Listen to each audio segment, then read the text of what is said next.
नमस्कार सबैजनालाई। म आज पनि फेरि आएँ एउटा रुल्स लिएर, इङ्ग्लिसको रुल। डेली स्पिकिङमा चाहिँ हामीलाई अलिक अप्ठ्यारो हुने कि इङ्ग्लिस बोल्नलाई होइन। डेली एउटा एउटा फ्रेज सिक्यो भने पनि धेरै सुधार हुन्छ भनेर फेरि आज पनि आएकी छु म।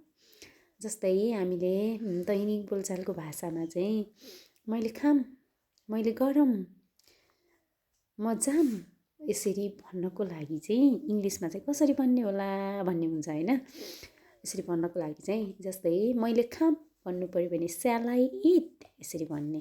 त्यस्तै मैले गरम भन्नु पऱ्यो भने स्याल आई डु भन्ने।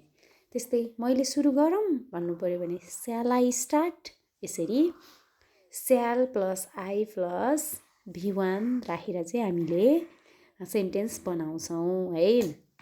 अनि त्यस्तै मैले लेखौँ भन्नु पऱ्यो भने स्याल आई राइट होइन। मैले सोधौँ भन्नु पऱ्यो भने चाहिँ स्याल आई आक्स।